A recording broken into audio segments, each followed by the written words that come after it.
It's the internet. You're busy. Let's do this. I'm Jeff Grubb. I write for GamesBeat.com. This is GrubbSnax, a show I do on GiantBomb.com. My understanding is that you might be able to watch this for free on Twitch. But if you want to ask a question, you got to get into GiantBomb.com/chat. Probably become a premium member. Who knows? Who knows? I'm just a pretty face.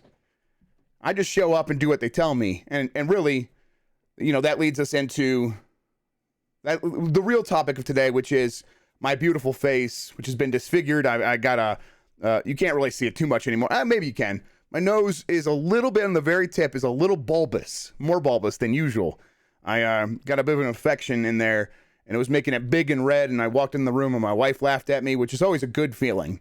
And really, what do I have if I don't have my looks? It's all I got going for me, so I'm sure that, they'll come up with an excuse, but John Bomb's going to kick me out of here any second because I'm not beautiful anymore.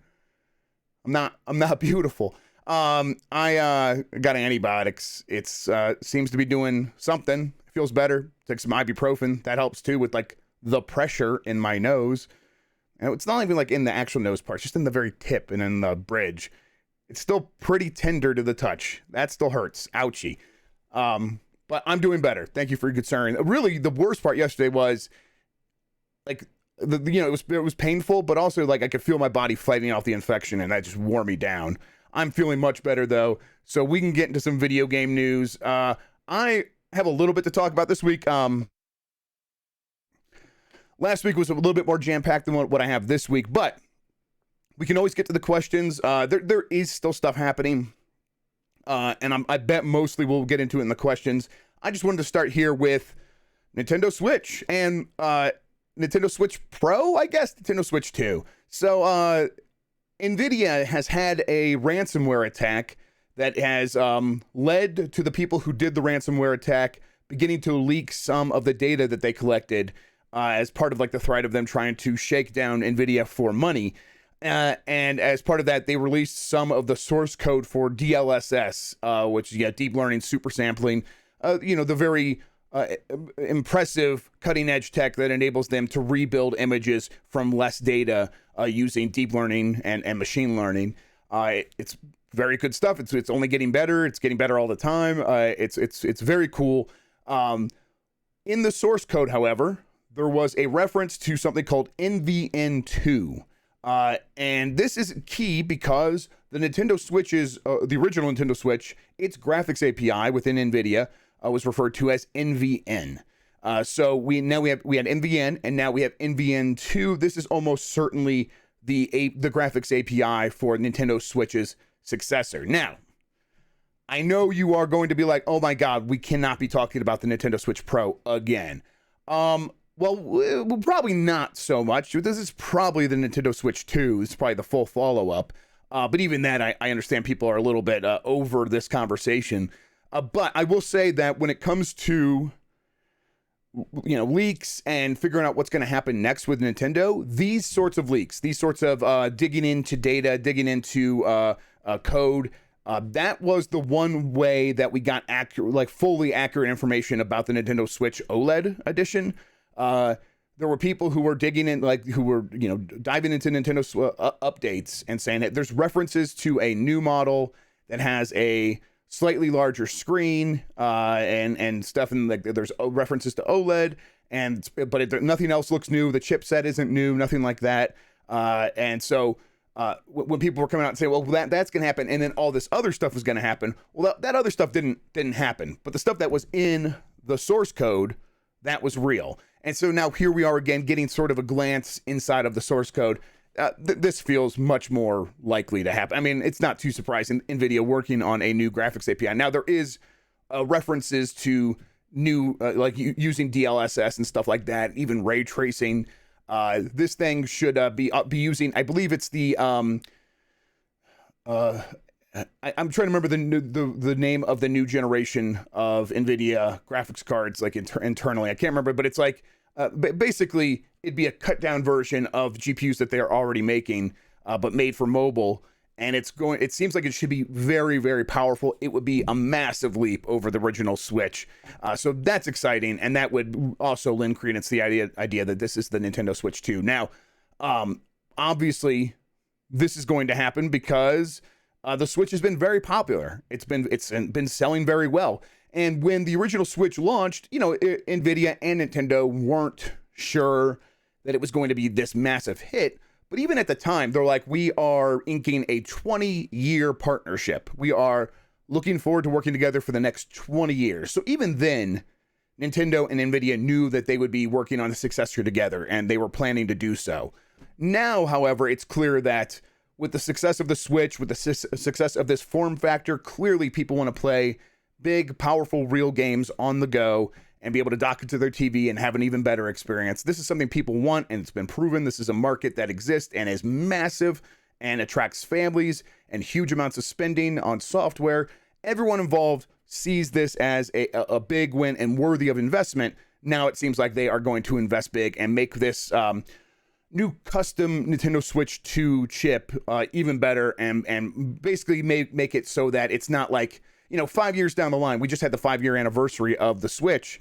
The thing is still chugging along. It's still going to get a lot of games. It's still selling very well. But everyone kind of wants a more powerful Switch, right? I mean, that's one of the reasons the Steam Deck is so getting so much buzz, even though it's not exactly quite the same thing, just based on its size and coming from the other direction. Like the Switch is a mobile tablet that was turned into a console, and the Steam Deck is a computer that was turned into a handheld. So they're coming from different directions, but they're approaching the same spot, and people are excited about that spot. So everyone involved is very much seeing this as a chance to invest and go out big this time and make sure that the Switch 2 is much more future proof. That's impossible in tech, but they want to make sure that when this thing launches, it feels like a major upgrade. Now, when do we get this? I've been saying recently, I think by early 2024 at the earliest. That seems about right. I would say even late 2024. We've had Nintendo leadership say recently that they are looking at, this is the middle of the generation. This thing's in the middle of its life, and they've been putting out directs and promising games at a really rapid pace. Where it's like if they were trying to sort of spread things out to like slowly transfer into the next generation of Switch, they probably would have spread these out more. But they're having like 1, maybe 2 games a month coming out over the next just couple of months, by September. And then we're going to get E3 and we're going to find out about Zelda. And we're going to find out like what's been happening with the Mario team. And it seems like they're going to fill in the rest of this year with a bunch of stuff and then probably get into 2023, try to keep this pace going. I think 2024 seems like the earliest. Now, maybe holiday next year, but that doesn't feel like, okay, you're saying that we're in the middle of the life cycle at the beginning of 2022.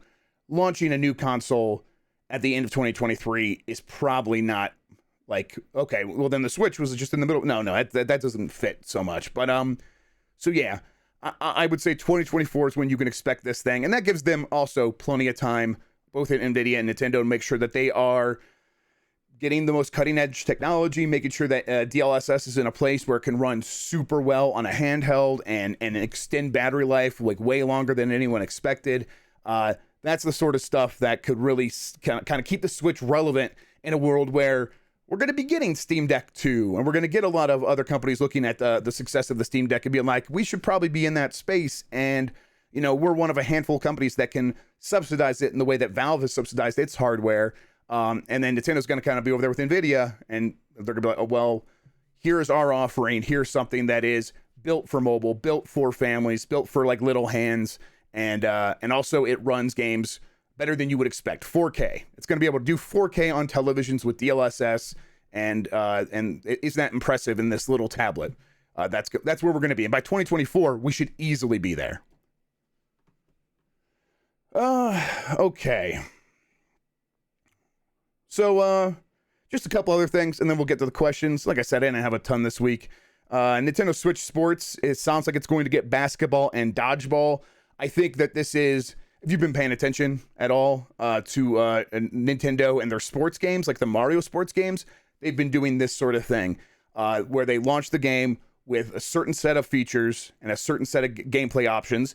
And then over the months, they add other things that they've probably been working on, but they add them as free updates to kind of keep the support going over time. They've suggested they would do as much with this. Sounds like those games are going to be basketball and dodgeball. I think dodgeball and basketball are interesting because they very much sound like the kind of thing that would rely on online multiplayer, which is going to be it is a focus of Nintendo Switch Sports, where Nintendo's like, okay, yeah, the original Switch Sports or the original Wii Sports and all the games that we've done kind of in the past have been about local party gaming. And now we're building a Switch Sports in a world that is coming out of a pandemic, or still within a pandemic in many places, and so what do we want that to look like? Well, we want to have robust online support and the kind of thing where, if you did get a group of friends together, maybe what would be a fun thing to do? And it's like dodgeball, like, makes some sense. It's kind of a silly game you can play with friends online. That's kind of that's going to be the kind of thing you can expect from them going forward with Switch Sports. And then finally, Pokemon. There was a new Pokemon game announced coming out later this year. I'm almost half curious what people think about this. Where, obviously they were working on Pokemon. What is it? Sapphire? No, that's the old one. Scarlet, and I'm gonna look it up because I can't remember, because it's not BDSM, which is the only one I can keep in my head anymore. Scarlet and Violet. They're actually pretty good names, and those starters look great. I'm excited. I'm coming off of Arceus, which I'm still like only like a quarter of the way through, but I got busy with other stuff. I want to go back to it, but I really, really enjoyed Arceus, and now and that just came out weeks ago, and now we're talking about the end of this year, another new Pokemon, the new generation of Pokemon. Kind of how do they end up in a situation where they're going to launch basically 3 major Pokemon games within a year's span? I think this is just them hedging their bets, and this seems to almost be what like the Pokemon Company's strategy is, more than let's super duper invest in one of these games. Instead, let's kind of take a shotgun approach, see what works, see what sticks, and then as we are making these games at such a rapid pace that when we go to make the next ones, we could take what works and iterate from there. And we're just going to be doing these slight iterations. I do wonder if, is this game going to be sort of, I know they said open world for Scarlet and Violet, but it's probably going to be like the open spaces that were in Sword and Shield. I can't keep these straight anymore. It's probably gonna be like those, like slightly expanded. It's not gonna be so much like Arceus, although Arceus, open world, just like these vast open spaces. Without like not a ton to do in those spaces, but all I want to do is catch Pokemon. I think that they also probably didn't think Arceus would be as successful as it is, or at least they, like, in their projections, they weren't like, well, this is going to be the second fastest selling Nintendo Switch game after only Animal Crossing. Like, no one involved was like, that's going to happen. But clearly now they know Arceus is the Legends branch is a viable way of taking Pokemon forward in the future. And now they have this classic attempt to make a new generation of Pokemon that is going to have its own sort of new ideas. And they'll probably take what works from there and take what works from Legends and probably mix and match those going forward as these branches continue. And Memento says Breath of the Wild 2 is probably this year too, right? I still think it's probably early 2023. We're talking about like Nintendo filling out their schedule. But yeah, it possibly could be. All right, let's get to the questions. That's when I hit this button right here, and there we go. I was going to try to get more for today, but I really felt like crap yesterday. I'm glad I could do the show, but sometimes it's going to be that way where I took care of myself last night and kind of looked around. I'm like, here's some stuff I do want to talk about, and I'm sure the chat will bring some great questions. So again, if you're watching on Twitch, hello. Thank you for tuning in. I super duper appreciate it. If you want to ask a question, though, you got to go to giantbomb.com/chat. There's an ask a question button at the top of the page. Let's get into it. So let's start here from Nylock. Hi, Jeff. Have you heard anything about Marvel Midnight Suns from Firaxis? They delayed the game in November and haven't said anything since. I haven't looked into it. I remember we talked a little bit about it on this show before it was announced, and I had a pretty good beat on it, but I was like, there's like your team won't be made up of the characters you control won't be made up of superheroes and stuff like that. Well, it turns out, no, that was just your player character is going to be custom. And then you'll obviously still have Wolverine on your team and stuff like that, which I guess is kind of half of what I said as well. But since then, I haven't looked into it too much. I remember that they debuted it. People saw it was a card game. I think the response was pretty mixed. People were not expecting it to be sort of a card-based strategy game, tactics game. And I think they want to make sure that when they put this thing out, it is putting out its best foot forward as possible. You know, they spent money on a Marvel license. You kind of can't, and I think they've seen with like the Avengers and Guardians of the Galaxy, where you can't just rely on the Marvel license. You also need to put out something that is wowing people and saying this is worth your time. Because, you know, I think the thing with the Marvel license is, if you are into like the MCU, or if you're into the and maybe if you're in the comics, you're like checking out everything. But if you like, you're just there for the MCU, there's a lot of content there where it's like, you know, I'll just go watch one of these shows I haven't watched yet, or I'll just go rewatch one of these 25 movies. I haven't watched this one in 5 years. I'll rewatch that one. It's very easy to just be like, if I want to engage with the stuff I like, I'm going to engage with the stuff I know I like, and not try to introduce this new part of the Marvel universe that could be a disappointment, that I have to pay separate money for, that's not included in my Disney Plus a subscription. And so you really, you still have to like really do a lot of work to make sure these games are as good as possible. I think Guardians of the Galaxy has slowly sort of like proven itself, but that's like the opposite, I think, of what these companies were expecting, right? You go out and buy the Marvel license, and what are you doing that for? The built-in audience, the audience that's going to show up for anything Marvel. That has not been the way it's worked. The way it's worked has been sort of the opposite, where now you sort of have to prove yourself a little bit more. And I think Firaxis, 2K, the publisher, right? They've realized this, and they've realized that just as they were kind of ramping up to like release the game, and they're like, okay, wait, is this game actually good enough? Is this game going to wow people? Is it going to make that great first impression that we need it to make in order to justify everything we've done with this license? I think that's where they're at. I'll double check. I'll look into it, see what I can find out. But that seems to be that's my, when I take a reading on the situation, that's the reading I get.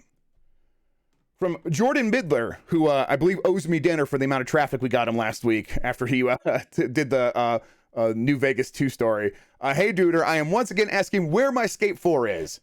Also, how is the Meep collection? The Meep collection's going very well. She adds new ones almost every day.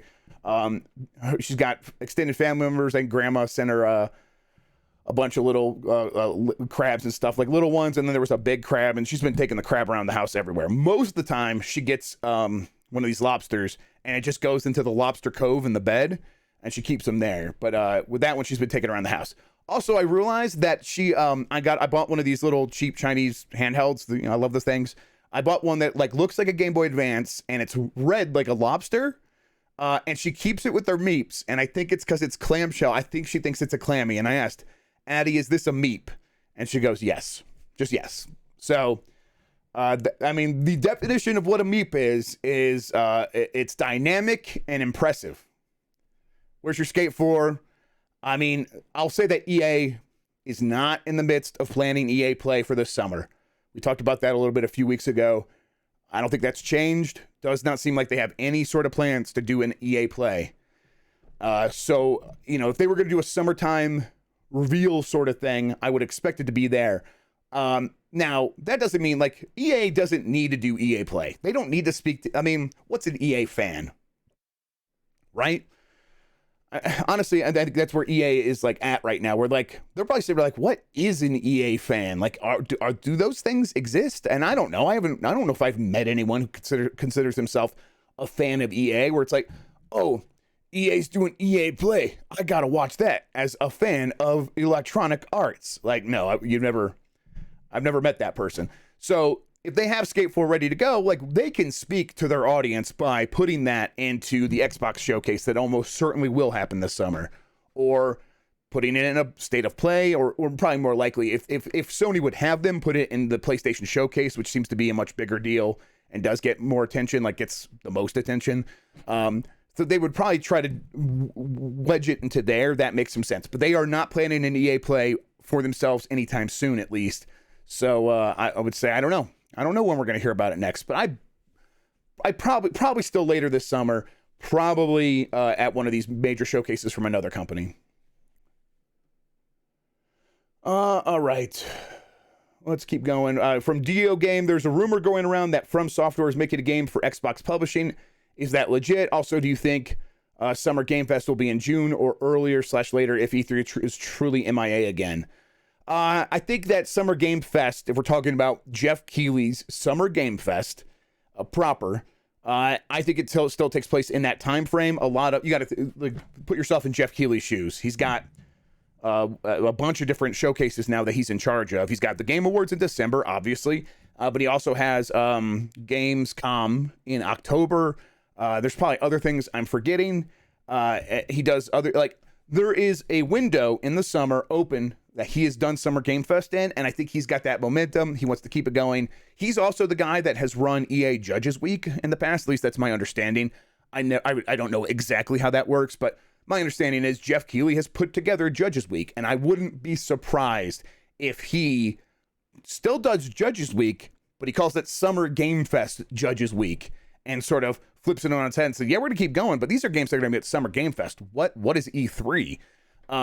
So I think it still takes place in a similar time frame. He more than anyone understands what it was like doing that first Summer Game Fest where things were exploded all over the place, and it created this very up and coming summer game mess competition that he had to deal with. But he knew that people wanted it all to happen in a smaller, more condensed time frame, around a week's time. And in the following year, he sort of provided that, and he got Elden Ring and all this stuff, and it was a big deal. And he saw the difference between the 2 years. He knows which one people want. He's going to try to deliver the one that people want, which is, a more condensed time frame in that E3, in that June time. From LX Predator. Hey, Jeff, any news about an Xbox handheld or streaming stick? Yeah, I mean, they're always working on stuff, but when I've asked in the past, they've been very clear. This is from official sources, and this is from inside, that, yeah, we have an Xbox handheld. It's called your phone, and you could stream games to it. And we're working on virtual controls, and we're also working with partners like Razer to create controllers that you can add to your phone. And now you have an Xbox handheld. I personally think that is not a very good solution. And it's for all the reasons I talked about in my Steam Deck review, where when you pick up the Steam Deck, there is such a difference when you pick up something dedicated to playing games, right? Everyone gets this. You guys all get this, where when you pick up your phone, there is an anxiety attached. You're using battery for gaming instead of all the other stuff you might need to do on your phone, contacting people, keeping track of your job, reading email, posting in Slack, and being if people are trying to get a hold of you. And instead, you're being irresponsible and using that battery for gaming. When you pick up a device built for gaming, it completely flips things on its head. It's very easy to get in the store and buy a game and justify it to yourself. I'm going to buy a game on this thing because it's made for playing games. And that's something I've always loved about the Switch. It is one of the reasons the Switch is so successful. It's about the form factor. The phone is not, it's not as bad as mobile VR, but remember mobile VR, take your phone, put it in this headset, and now you have a VR thing. This is basically, isn't this just, you already own this thing. This is so much cheaper, right? Well, people did that once. This is not I'm not making this up. This is what Samsung said and a bunch of others. Oculus said this. People would do that once and then they would never do it again, because the idea of taking your phone, putting it on your face, using the battery, it just caused too much other anxieties about other things. It wasn't worth it. We talk about how much work it is to plug in a PSVR. Plugging in your phone to a headset is nothing, and yet people don't want to do that. That's how much the form factor matters. Now Oculus Quest comes out, dedicated to VR. People love it. People use it much more frequently. It's a much better thing because the form factor is dedicated to the thing. So, I feel like I've known this since the Switch came out, right? And I think most people know this. That's why I'm very frustrated with these companies like Xbox and PlayStation, but especially Xbox, because they are making a big deal out of cloud gaming and be like, oh, the phone is how we're going to reach people. No, it's not. Okay, maybe an audience that is new and upcoming has only ever played games on their phone and tablets and stuff like that. Maybe the next generation. Maybe I'm an old man now, and I'm out of touch with kids who have only ever played Minecraft on their phone. That's totally possible. And if that's the route they're going, that's fine. But I still think a dedicated handheld would be better even for that audience, because when you're on the phone, there is too many other distractions. and having a dedicated device would make so much more sense. But as far as I know, Xbox is still not working on one. They missed the opportunity once these CPUs and GPUs started getting so power efficient. This was inevitable, and we knew it was inevitable when we started seeing like the GPT Win come out and stuff like that, and be like, they're onto something. They're getting really close to making these handheld gaming computers make a lot of sense. This is impressive. Now, it's playing games at 720p, 30 frames per second, and they're like 5-year-old games, but still, that's compelling. Someone eventually is going to figure this out, and I didn't think it would be Valve, because I'm like, they're too, I don't know, something about them seems too aloof. Like we got the store, we're just going to focus on the store. But they spotted the opportunity, right? Where the Switch is succeeding and selling a ton of games because the form factor. And what are our concerns as SteamOS? Well, there is a future where people are going to be subscribing to games. Maybe Steam gets a little bit pushed out in the a long way down the line. Maybe it gets pushed out. How do we make it sort of viable for the future? How do we break the dependence on Windows? What is the one thing we could do to push forward Steam and make it still the center of PC gaming going forward? Well, you gotta make a version of SteamOS based on Linux that people actually want to use. And how do you do that? Well, you line up Proton and you launch a handheld. And in the future, if a handheld launches from another company that isn't like Microsoft, isn't one of these other, like, I fully expect most handheld computers, even from like GPD and all these other, and the Aya Neo and stuff like that, to start using SteamOS very soon. And that's exactly what this whole thing was about. That's when, as soon as they announced the Steam Deck, this is the first thing I said, is even if the Steam Deck fails, if SteamOS becomes the default OS for handheld computers, Valve wins. And they are well on their way to making that happen. And Xbox is just far behind and not realizing that this was an opportunity. And that's a total failure on their part. As far as a streaming stick, they're working on stuff like that, yeah. But that's like, it's like part of a long time. It's part of like their roadmap well into the future. And I don't think they've decided definitively on like what that would look like, what the pricing would be. They're much more interested in just getting it into smart TVs. All right, well, that was a tangent. From James Outrageous. Sup, Jeff? Hope you're well. My PS Plus and PS Now subscriptions are both showing up as PS Plus on the PlayStation website. Is the big move that imminent? Yeah, I think so. So I said last week that I would expect something to happen internally by the end of the month, or at least internally by the end of the month, and that was February 28th specifically. I do believe that they've begun testing and shifting things and putting things in place to launch what is going to be Spartacus going forward. So we should get a state of play this month. I would expect that to be pretty substantial. And even I could also see a state of play happening and the Spartacus stuff not happening there. I still think that Spartacus stuff's probably going to happen this month, but that I don't know for sure. I'll just say that I know that they've been testing. I know that they've been putting things in place. I know that they've been setting up the back end, things like that. So I would expect it to be happening pretty quickly. That doesn't surprise me to hear that your stuff is showing up as just one thing now. The chat's going, I am Spartacus. From Floboda. Hi, Jeff. First time catching the show live. Thanks for tuning in. I appreciate it. I live in East Germany. There's an American diner next to the Autobahn here. It looks like the diner from Pulp Fiction for me. What should I order to test if it's a good diner? I mean, I always try to get bacon. Like if it's like a breakfast diner, which is possible. It all depends on like what kind of menu they have. And whenever there's an American diner in other countries, it's like a crapshoot on what they'll have.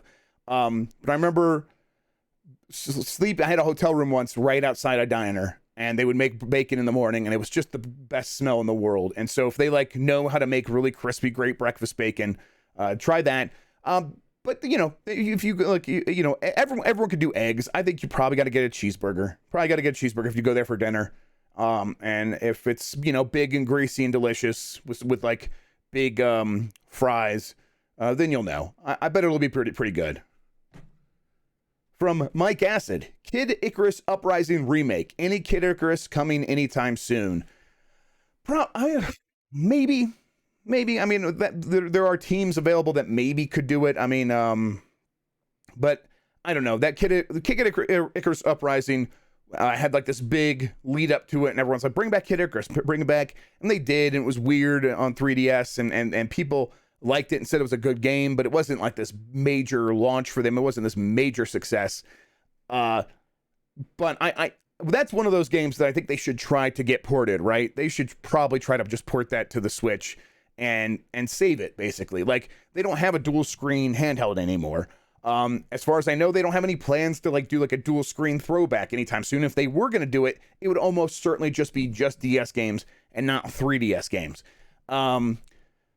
But you know, until we get to a point where they do try to like release, here's the 3DS Mini or whatever, the 3DS Classic version, and it has all these games built in. Even if they do that, Kid Icarus seems like a weird one they probably wouldn't do, because the game came with that weird stand and stuff. I would love to see that. I do wonder if they are going to begin looking more at their 3DS games and be like, yeah, it's going to be a little bit extra work to port some of these, because, you know, the graphics are one thing, getting the visuals up to date, that's something they can actually be pretty good at and pretty efficient at.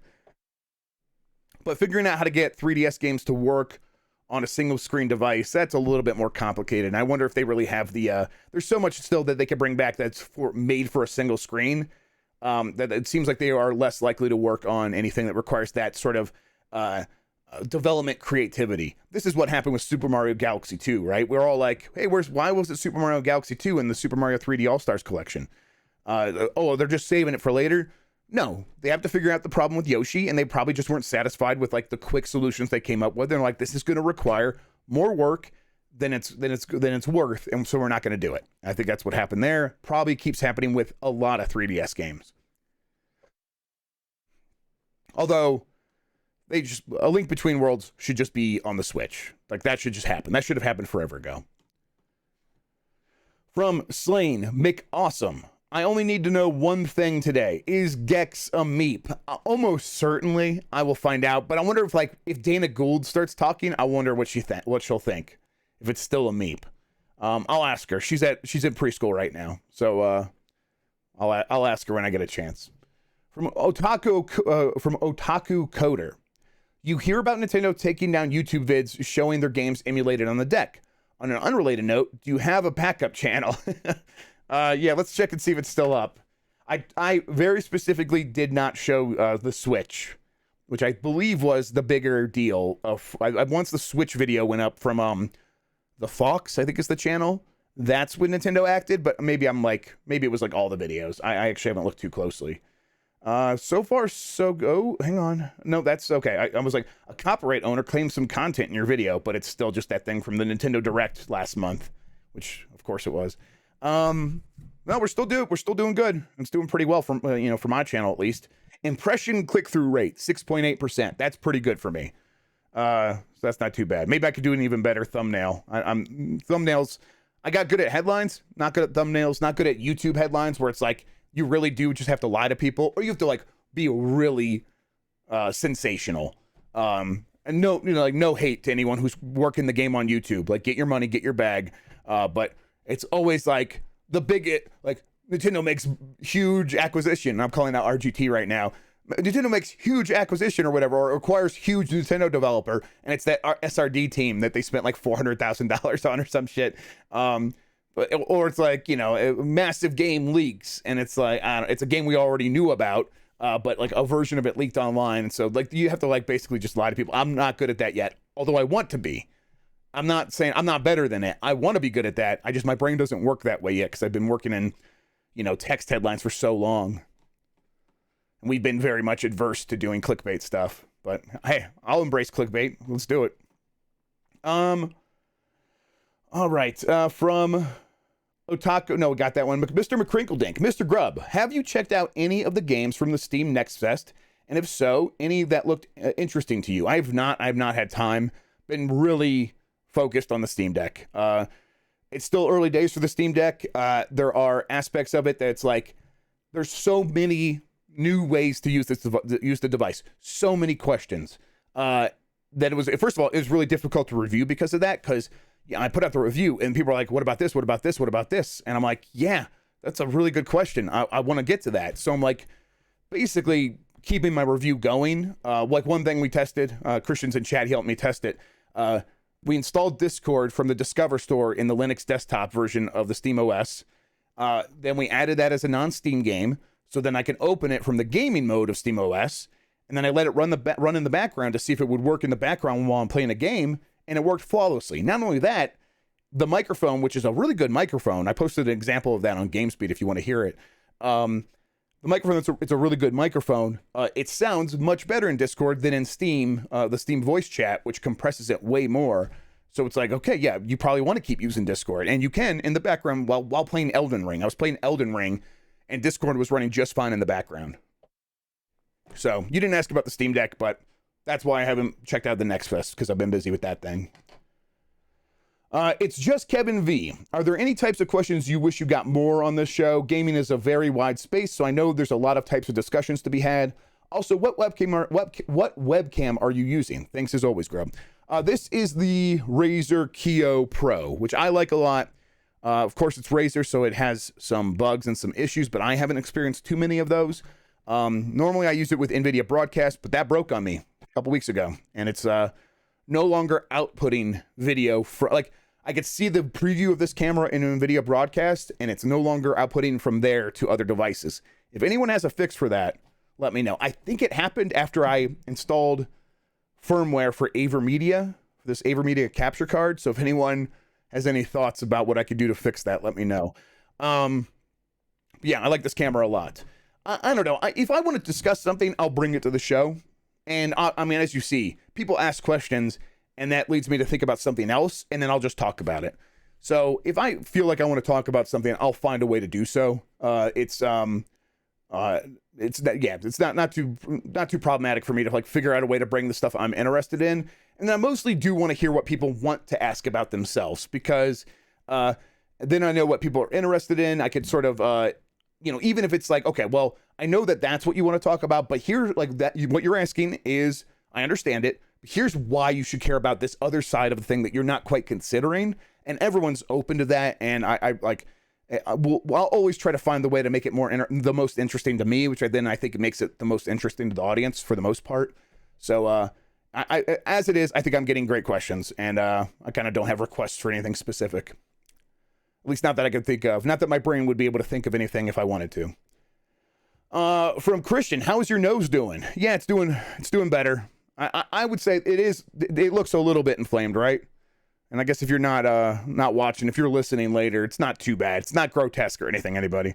Although, I don't know, maybe imagine the worst thing you can. That is what it looks like, yeah. It's more still like painful when I touch it. Yesterday wasn't like, at night, at the end of the day, it was just painful, period. It was like no matter what. Now it's back to just when I touch it, which is nice. I think that the antibiotics are working. I think they're going to probably be pretty effective here pretty soon, and this will probably be behind me pretty soon. But yeah, I don't know if it was going to get much worse. I was about to go to the hospital last night. I'm like, you should probably look and see what's going on in there. But I just got on the phone, or not even the phone. I went in a chat with a doctor at Kaiser and was like, hey, this is what's happening. What should I do? And like, maybe try some antibiotics. If that doesn't work, go see somebody. I'm like, okay, that works for me.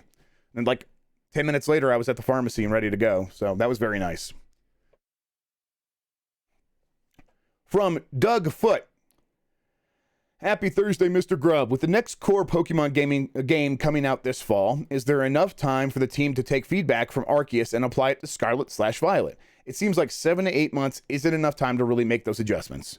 It's not enough time. They're not going to be taking a lot of feedback from Arceus. That's not what that was never really the plan. I think for the most part that they were like, like Arceus is going to be a side thing, and maybe it blows up, but even so, the real main event is going to be Scarlet and Violet. And now it feels like Arceus is just as much a main event, but they didn't know that. When they set out to make these games, they were looking at like, sure, we have these things going side by side, but Scarlet and Violet, like, it's going to be its own thing, and that's fine. That's just the way they work. It just feels weird in hindsight, because now we all know Arceus is this massive seller. It is really successful, both critically and financially, and a lot of fans are very happy with it. Like there are specific feedback that a lot of people want to see implemented as soon as possible.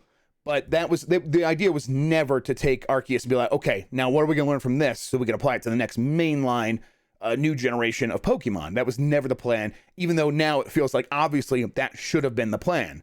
But it's easy to have that in hindsight. They didn't know Arceus was going to be as big as it turned out to be. From Delta Prime, hey Jeff, it's 2:30 a.m. here, and I need to ask a question of you before I fall asleep. My friend says Gran Turismo 7 is never coming to PC because Sony won't be able to license the cars for a PC version. Can you explain why that's not an issue? Thank you. Yeah. It's not an issue because Sony would just have made that part of the deal. Now, okay. I'll say that it's Polyphonic, right? Is that the name of the studio? Polyphony? Who makes Gran Turismo? Gran Turismo developer. Yeah, Polyphony Digital. They might be... because they might handle a lot of the negotiations themselves for licensing the cars. And maybe some of those conversations were like, okay, yeah, can we just get it licensed? All we got to do is get it for the PlayStation, and maybe in the contracts it says that somewhere. But I think for the most part, Sony's marching orders going forward is these games eventually need to end up on PC. And so if you're going to be making licensing agreements, make sure that you stipulate that in the licensing agreement. Now, we don't have to say it needs to operate anywhere, but just make sure it says PlayStation and PC and worldwide, and that these things are all covered. The lawyers for these companies get paid a lot of money and want to get the best deal as possible. They pay attention to details. They dot their I's and cross their T's, and I mean that like very literally, where they're like, they make sure that every single letter is where it should be. Like I've talked to paralegals that work for these companies before, and like the amount of detail, the attention to detail that we pay is just astronomical. The amount of work that goes into that stuff.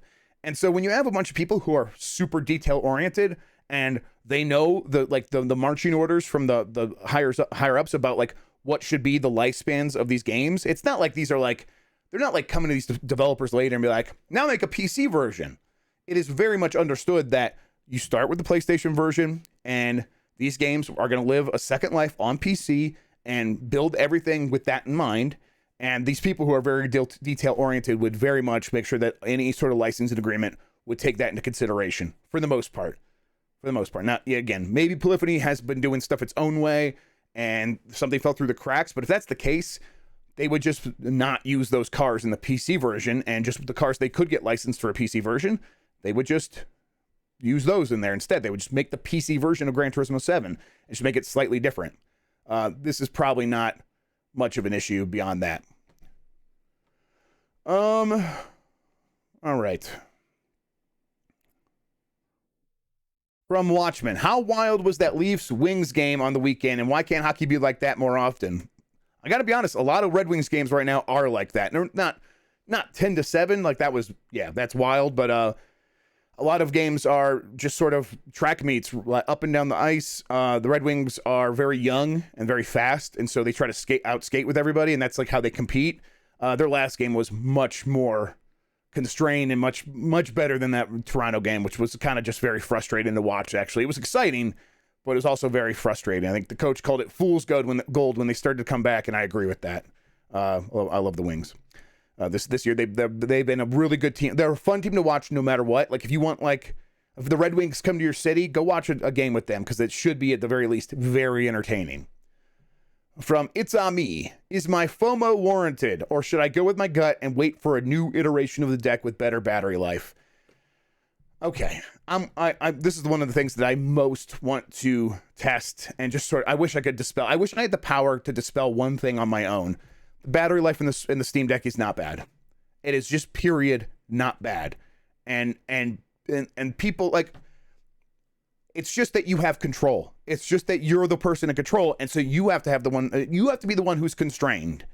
So what happens with the Switch is you take it off the dock, and immediately it downclocks everything to save battery, and it lowers the resolution automatically. The Steam Deck doesn't do that. Now, I mean, most of the time it is like running the games at the right resolution, yeah, but it's still going to give you as much juice as if it were plugged into the wall. It's not automatically going to downclock. You can downclock it yourself. You can set games to a lower resolution. You can set games to run at only 30 frames per second. And it's not like these things are like buried in menus. It's a quick setting thing. You just go there, click one button, set it to 30 frames per second. Now you're going to get more battery life. You can set the GPU to a certain clock. You could set the TDP to a certain draw. So it's like only a certain amount of wattage. Like, you have the power to do that. Your games are going to run worse, but that's the whole thing with the Switch is they automatically run worse. You don't have a choice there. The Steam Deck gives you the choice, and people are just like, no, balls to the wall. I'm unplugging it, balls to the wall. I don't care. Oh, the battery life is terrible. Like, no, it's not. Even when you do that, getting an hour and a half to 2 hours of Elden Ring, a really poorly optimized game, on full battery is still really impressive. Like, that's like, if you were to try to run that on the Switch, it would be 30 minutes and it would still run like shit. So it's this is very frustrating to me. I just feel like people don't have a good perspective on this stuff. Like, try playing a game on a gaming laptop, unplugged from the wall, at full power with no sort of reduction in performance, and see how long your battery lasts. It's going to be 40 minutes. It's going to be 40 minutes. Like, it's so much worse than the Steam Deck. This is a really, this is the thing where I will test it. I'm like, that's the next thing I'm going to do. I was doing the emulation thing. My next test is Switch OLED right here. And then I'm going to have the Steam Deck right next to it. I'm going to run the same games. I'm going to try to normalize for resolution and frame rate and for screen brightness and audio level. And then we're going to see which one lasts longer. And if the Steam Deck lasts longer than the Switch, and the Switch, you never really hear people complain about the battery all that much, what are we doing here? Like, what are we actually doing? You're going to be like, okay, well, when it runs a game like Elden Ring, it doesn't last very long. The Switch cannot run Elden Ring. What are you talking about? Like, you have the option to do this, and would you rather just not have the option? Oh, it doesn't last long enough, so Valve shouldn't let us play Elden Ring? What are you saying? I'm very frustrated by this, everybody. I don't know why this stuff gets me so much, but it really does, where I'm like, guys, you just have to like get a little bit of perspective on what is happening in your hands. And if you just think about it a little bit longer than that number low, you'll kind of recognize what is like actually kind of magic about what you're experiencing right now. As soon as we get done here, as soon as I go pick up my kid, I'll come back and I'll get to work. And that's what I'm doing today. All right. Tell me, answer your question.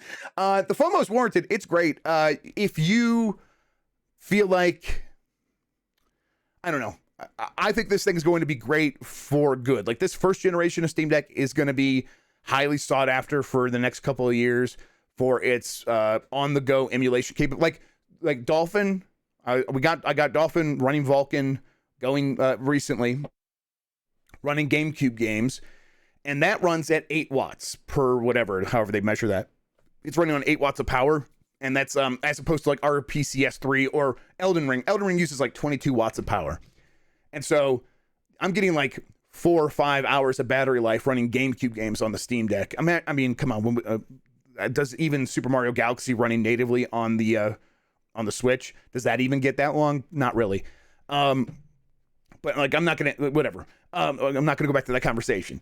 And it's like, okay, so that, like, this thing's gonna be sought after just for its like backwards compatibility and its emulation scene, but then also being able to play new games like Elden Ring on the go has been such a game changer for me. It's not even like on the go in my house. Like, I got this computer. It's a really nice computer right here. Coming down in the basement away from my family is just, there's too much guilt associated with it for me. I spend all day working down here.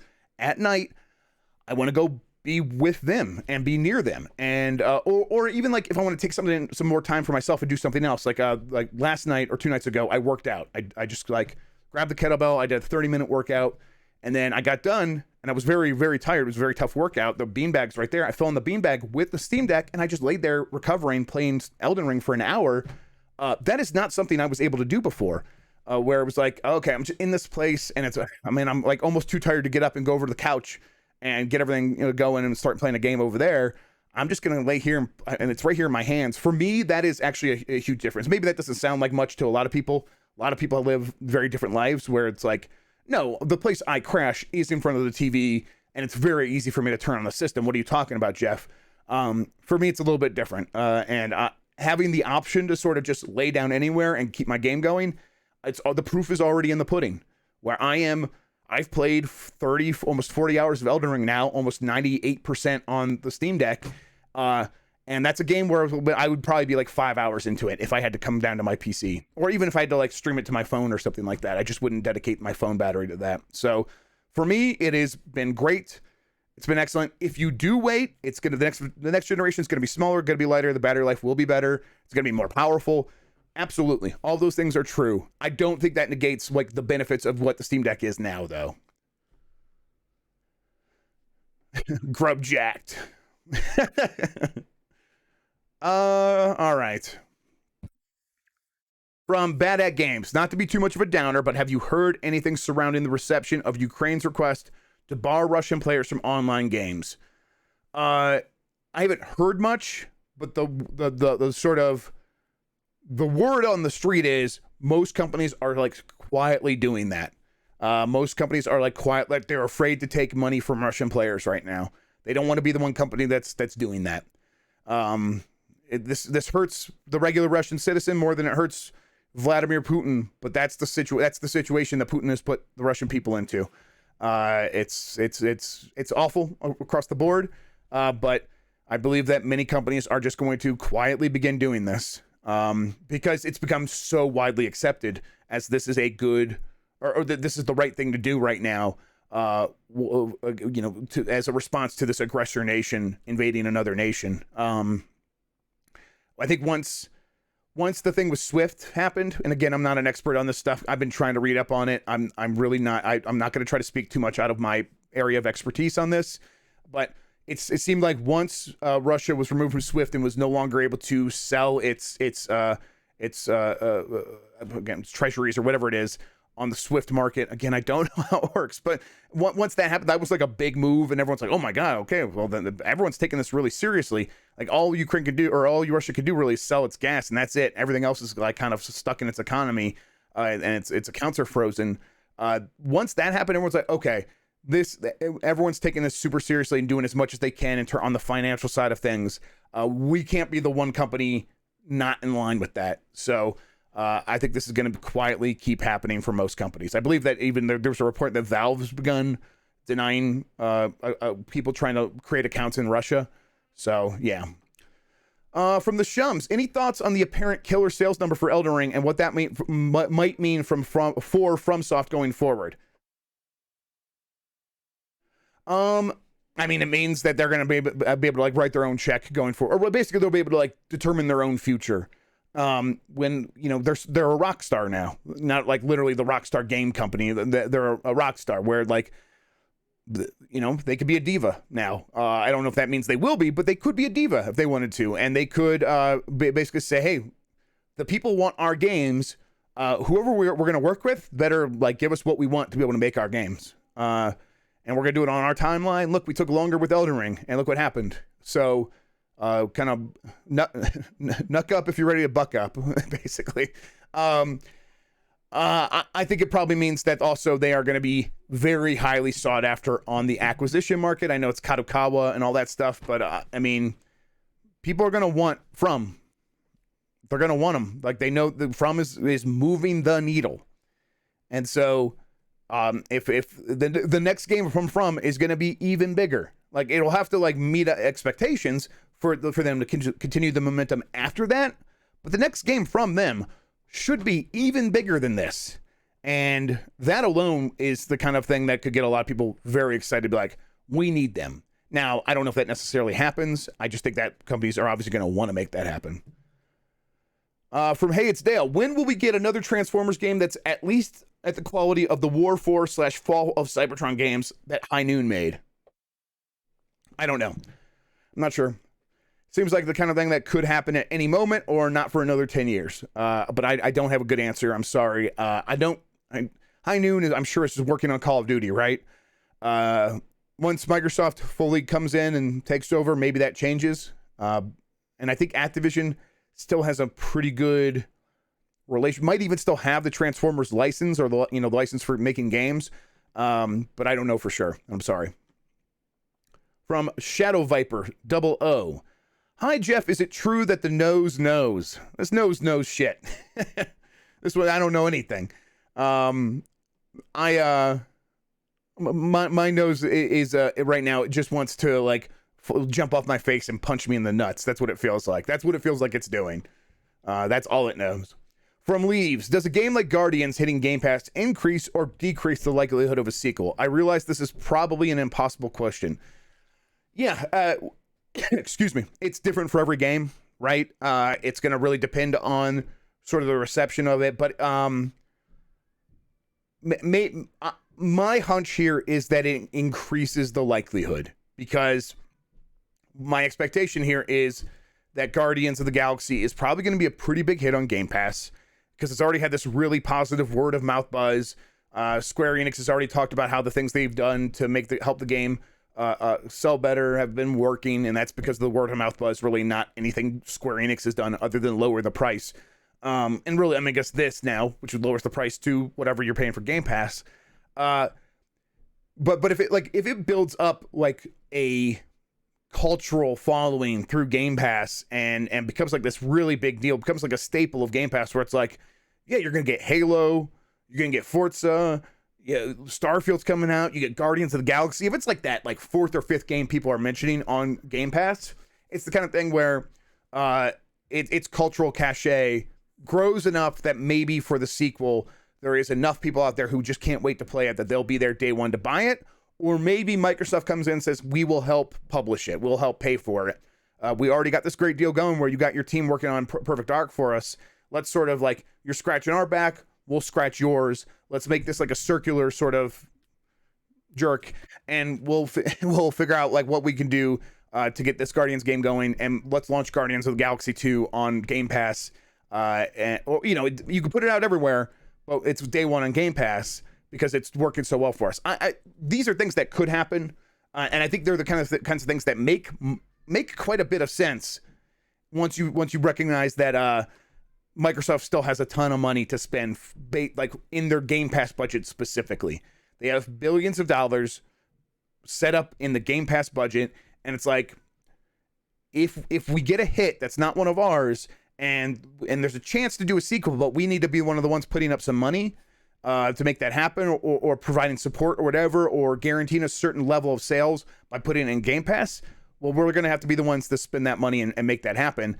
And this is the kind of game that could get the right return on investment for that. If this game is building up that following just through Game Pass, which I think is entirely possible. I think by the time it's done and it's time on Game Pass, it's going to be one of those games where people like really associate it with the service and say like, that's when it really blew up. That's my prediction.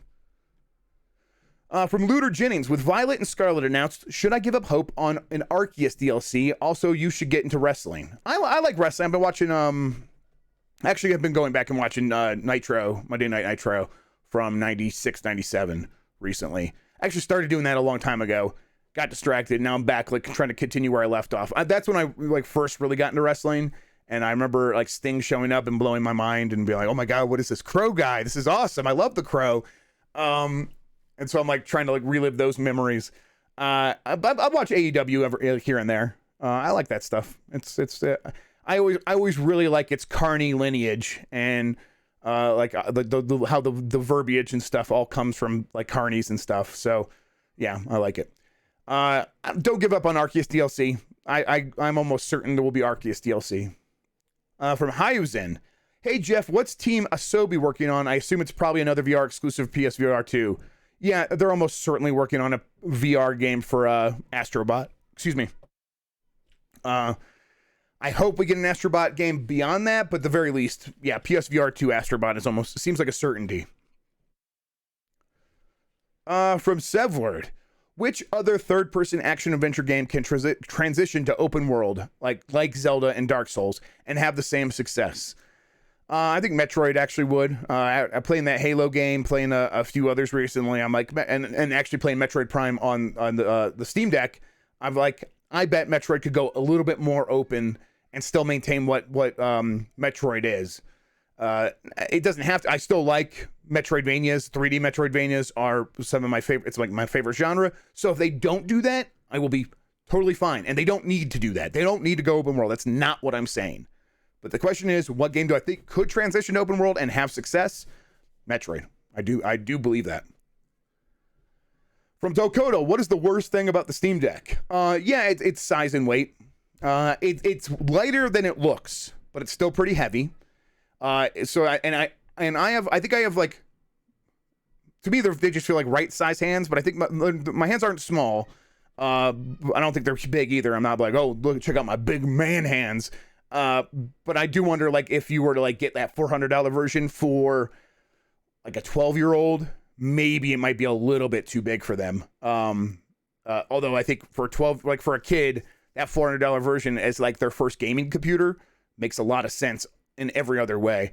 But it's the size and weight make it a little bit. It's just always a little bit awkward. In bed, you imagine playing the Switch in bed, pretty comfortable, right? Now you're laying on your side in bed, and now you have to lift up your other arm like about that much more. I don't have it here, but like here's the the Switch, and then your bed, and it's like this. So you have to lift up your arm just enough more that it's like feels a little bit awkward. But that awkwardness, that weird sizing and the weight, though, to me, those were the right sacrifices to make to get everything else, to get the pretty decent battery life, where it's like I am doing a lengthy session of Elden Ring in here, and this is great, and I'll just plug it in to keep playing it because I'm in bed now. And to get the power and be able to play almost any game between 30 and 60 frames per second, it's really excellent, and it's worth those trade-offs. It is, and I know Valve has been clear about this, but they've done a million sort of revisions of the hardware, and like, this is the best one we came up with, and I think they're right. Beyond the size and the weight, just recently, someone pointed out, oh, the fan is kind of loud, and I wonder if this is like a thing that just like happened in my brain. Like now, once I like notice the fan's going off, I sort of tilt it towards myself a little bit more. Oh, the fan is going off. I'll say that I think Valve did a really good job with engineering, where the thing never feels like it's running hot where you hold it. If you put your hand like where the heat is like actually piping through the back, it is running super hot, but it doesn't feel that way. And I think the same thing is happening with the sound, where they do a good job of like shooting the sound away from you. And so like, I don't hear it so much, especially if I ever have the speakers on. The speakers are so good. They do a lot of good. They really cover up the sound of the fan. And since the fan is shooting away from you and the sound's shooting towards you, it's not like it's like, oh, there's this weird hum in the background. It's not even like that. But if you are playing next to someone else, you are shooting that fan noise right at them. And that's going to be, I think that's going to be a little annoying to some people.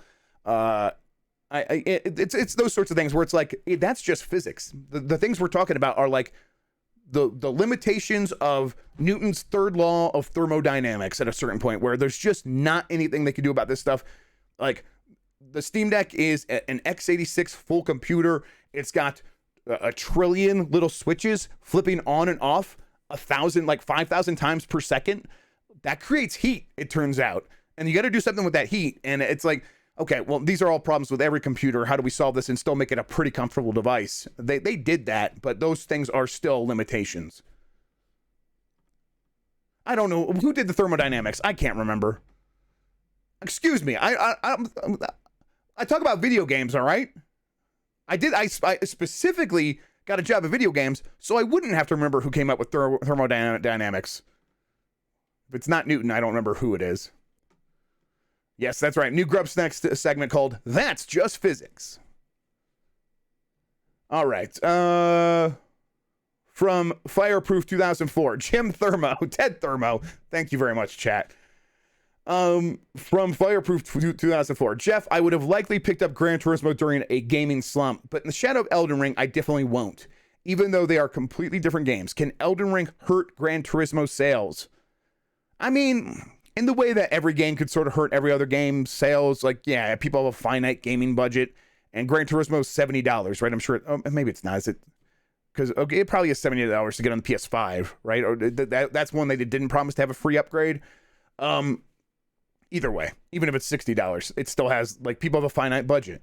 But I don't know. I think that it's going to probably be the kind of game that will sell pretty well down the line and have that audience that if you pick up a PS5 and you have any interest in car games and the reviews have been very good, it seems like, yeah, you'll just get Gran Turismo with the system. Now, I'm just going to Google it. You guys aren't being very helpful. Third law of thermodynamics. I guess. See, I'm trying. Kelvin. Zero Kelvin was his name. That's not right. That's not right either. Okay, let's keep going. From Dude Long Couch. Hello, Sir Jeff of the Grubb Table. Are there any things about Elden Ring that you expect other games will start to incorporate in the future?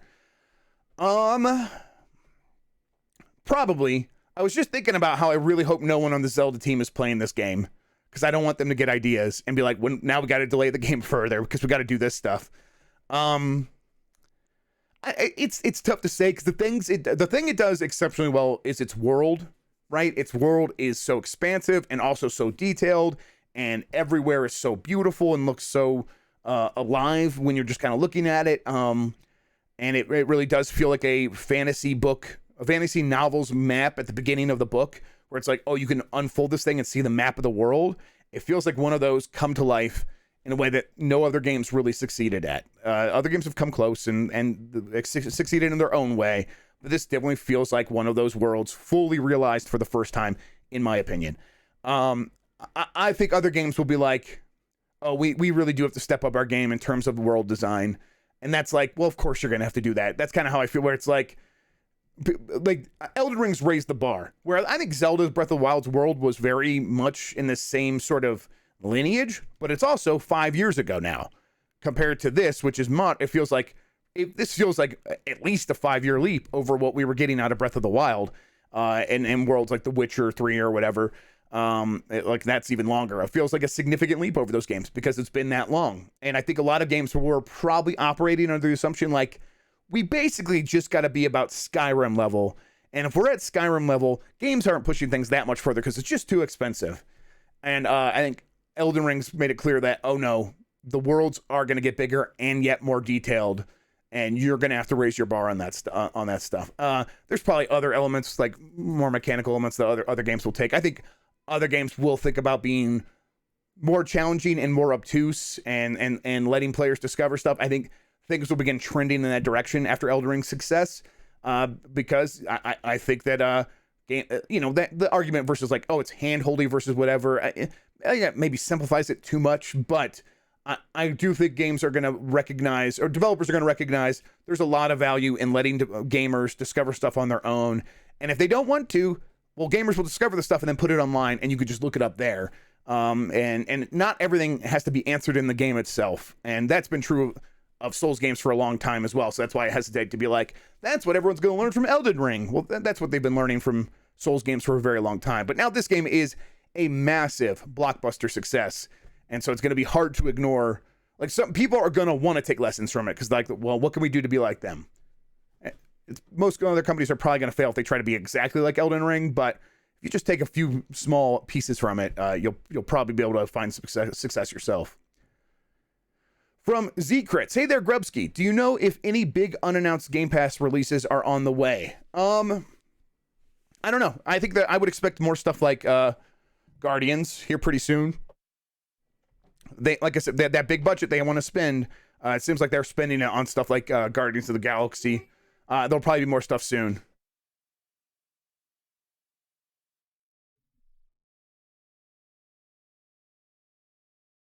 Okay, from Red Horse Spirit, nose infection better or worse than an ear infection? I mean, right, last night I would have definitely said worse, but I think an ear infection feels like when it's like inside your head, because this is like, feels like it's on the tip of my nose, and it's like, outside the sphere of the face, right? It's like just beyond, and something about that feels like a little bit more manageable and a little bit more like, okay, at least it's not happening like right in my brain. Now, of course, the nose is right in your brain.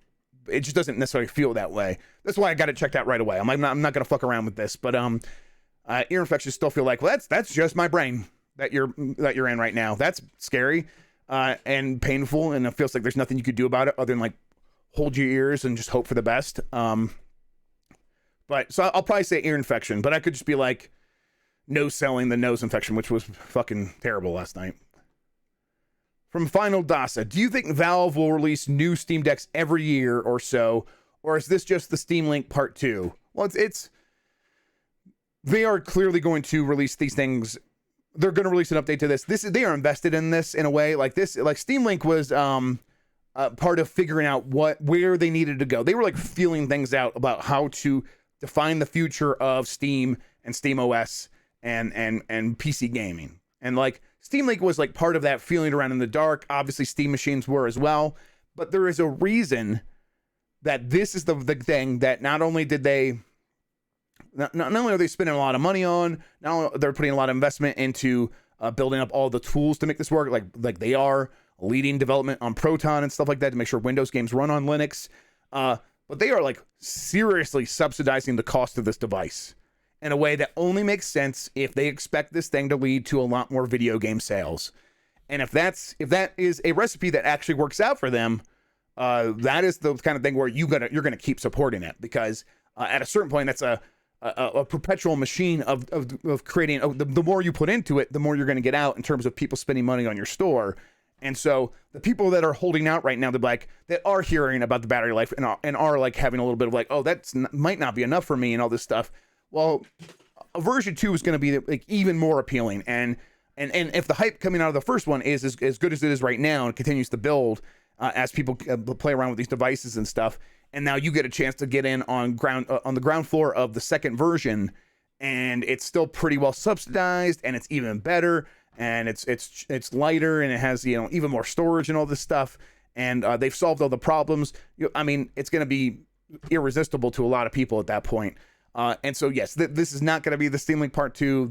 I don't know if they're going to release a new one every year. That's pretty aggressive, but every 2 years doesn't sound all that unlikely. And this first one would probably be at least for now, it'll be every 2 years, maybe every 3 years.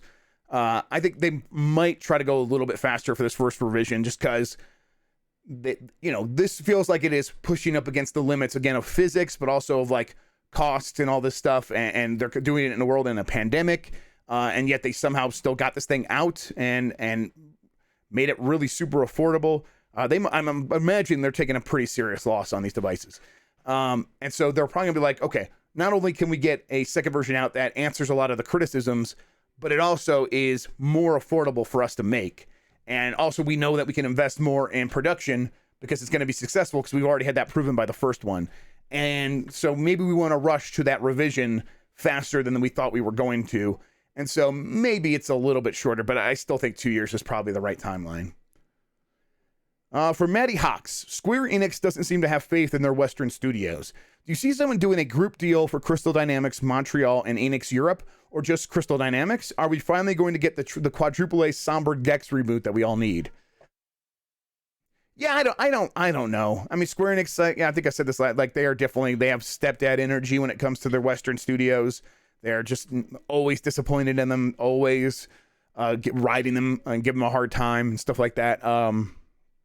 And in this world where it's like, okay, now it's really hard to attract talent. Like, who's going to want to go work for Crystal Dynamics to bust their ass for years and years, making a massive game, and then only to have to deal with, okay, now you got to rush it out before it's ready, and it's going to get a cool reception. And then also you're going to get blamed for rushing it out, even though Square Enix is the one making those decisions and stuff like that. And Square Enix is going to hold you accountable, be like, oh, you disappointed us. Like, we had these expectations, you didn't meet them. And meanwhile, saying nothing about Balan Wonderworld or The Quiet Man or Left Alive, or now what's the new one from Platinum that Square Enix published? Platinum Games, Square Enix. I can't remember. Babylon's Fall, right? And now Babylon's Fall, right? Yes. Thank you, chat. This is like one after another of publishing these games, mostly I think from Japanese studios that are serious disappointments. And maybe they probably don't cost as much as the Western studios are spending on their games. Probably not. But it's not like Square Enix could be like, obviously the problem is Square Enix at a certain point, right? Like, that seems to be the issue. So then does Square Enix decide we should just sell these studios that we don't really like at all anyhow? That's probably not how this makes sense. They probably still are like, we could sell them, but then where are we going to invest that money to make sure that our revenue is staying as high as we need it to show growth to our investors? That's tough, because it's not like they'll be able to immediately turn that around. Maybe they have some plans, but I would expect them not to be like, okay, we're going to sell all our Western studios. As much as they feel like, as much as they're a stepdad to the Crystal Dynamics and Enix or whatever, or Enix Europe and stuff, they probably still need them to justify to their investors their amount of revenue that they're making. Okay, let's I'm gonna jump to the top and work my way down. If you have a question that I'm skipping over, feel free to send it in again. But we're gonna wrap up here real soon.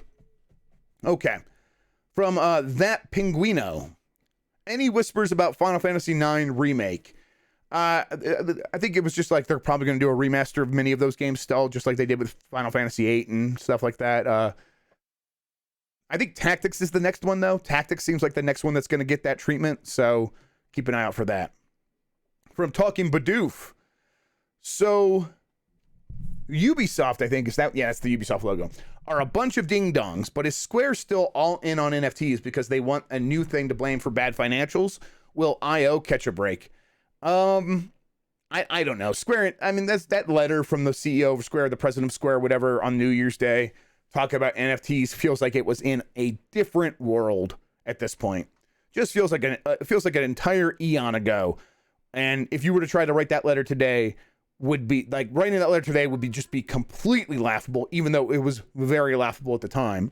I would imagine that in this environment, a game development president of a publisher saying, I am into NFTs is meaningless because you still have to then go say, hey, developers, game developers, the people who are actually creative at this company, make me an NFT game. And they're going to be like, fuck no, get out of here. We are not doing that. We don't believe in this. So no, you have to like, it's one thing for a company to be like, we're into NFTs. It's a whole other thing to be like, our developers are making an NFT game. And at a certain point, they got to do what their bosses say. But it's also a very competitive market out there. And you could just go to a company that isn't working on NFT games. From Maddie Hawks, how's the Bungie acquisition been? Witch Queen seems like a huge success. So do we know what kind of resources and how much of it Sony is willing to give them? I mean, Sony's going to give them what they need. It's going to they're going to give them, they're going to back them up with billions of dollars if they need to over time. They will do that because that investment seems like it'll pay off with stuff like the Witch Queen, which is, yeah, like you said, very successful. But it's still early days. The deal hasn't closed yet. It should close pretty soon. And then when it does, yeah, Sony's going to provide a lot of resources, but this is still very much, like we said from minute one on this show when this got announced, the boring side of this is Bungie is going to provide a lot of lessons and knowledge and institutional knowledge to Sony about live service games. And that's what this is really about. And they came out and said that as much. And that's still exactly the case. It is very much about Bungie coming in and running a school on other developers at Sony. And Sony's like, we love this. This is what we do all the time. We share knowledge constantly here. That's why so many of our games have a pretty similar high quality feel. They feel pretty similar. It's because we share all the best ways of making games. And yeah, Bungie, you know better than anyone at this point how to run a live service sort of AAA game. And so we lay down the knowledge, and that's what it's all going to be about early on. From James Outrageous, is there any news on an Elden Ring release date yet? You guys got to stop asking me that. I don't know anything. From Mike Acid, any chance of a new ARMS 2? This one's got legs. Very good. I think that's possible that team could be working on that. What else? We talked about this the other day, like a couple weeks ago, about with all the different Nintendo teams. That's the Mario Kart team, right? So if they're they're doing Mario Kart DLC, but that's probably not their main day job at this point. I wouldn't be surprised if we got an ARMS 2. From Looter Jennings, as someone with long hair, what the hell am I supposed to do with all of the loose hair that's all over the place? Make a pillow, knit my friends a blanket? I just cry at a certain point. I really do. I thought we said this on Nintendogs. I really do believe this is why so many of my things break so quickly, because hair gets everywhere. I just cry about it. From Feature Creep, Epic bought Bandcamp. Is Rock Band coming back? Is that what's happening? I mean, I think that Epic is actually just like expanding its offerings, and very much Epic wants to be like the company that makes the stuff that everyone uses to make stuff. And they want to be the platform, and they don't necessarily want to be making the games. I think they want to be like Valve, and they see that as the way to make a lot of money going forward. And I think Bandcamp is just kind of in line with that. Epic's be like, hey, we're also going to diversify and get into other spaces, but this will feed back into their main stuff of games. And Bandcamp will probably be something like, oh, you could buy music in Fortnite /pizza /music /mumble rap and get I know that's SoundCloud, everybody, but I can't separate Bandcamp and SoundCloud. It's all music on the internet at the end of the day, everybody, and it's not Napster. If you ain't Napster, you mumble rap. Is Rock Band coming back? I don't know, probably. It probably will. From Hog Trick, chance of re-release of Legend of Legia. Who owns it? Fuck if I know. I don't know anymore. I'm sorry. I had a hard time at a certain point keeping track of like, okay, oh, Breath of Fire, that's a Square Enix game, right? Oh no, that's the Capcom one. Okay, so it's not Final Fantasy related. And then those are the Legend of Legaia. What the hell is that? And like, Legend of Dragoon. How many legends are there? That's what I was like as a kid. And so I stopped paying attention. And I'm gonna say yes. Yeah, 100%. You're definitely getting another one. All right, everybody. Let's wrap things up. Let's get this show off the air. They got other stuff going on Thursdays on giantbomb.com. So let's clear the air so they could do their thing. I believe that they'll be doing voicemail dump truck. Tune in for that. It's a very good show. Call into them and just leave your horrific messages for Jan Ochoa. I will be back next week with another new show as long as my nose has not destroyed my body by then. I believe I'll be fine, everybody. But thank you for the warm words and everything. And thank you for your concern. Also, thank you for tuning in. If you are listening on the podcast version later, thank you for doing that as well. This show it seems like it's going to be on Twitch from now on live. So if you want to tune in live, you could do that. But if you want to ask a question, you got to go to giantbob.com/chat. So meet me there again next week. All right, everybody. Until then, have a good one. Take care of yourself. And goodbye. I will miss you all. And I love you very much. Yummy, yummy.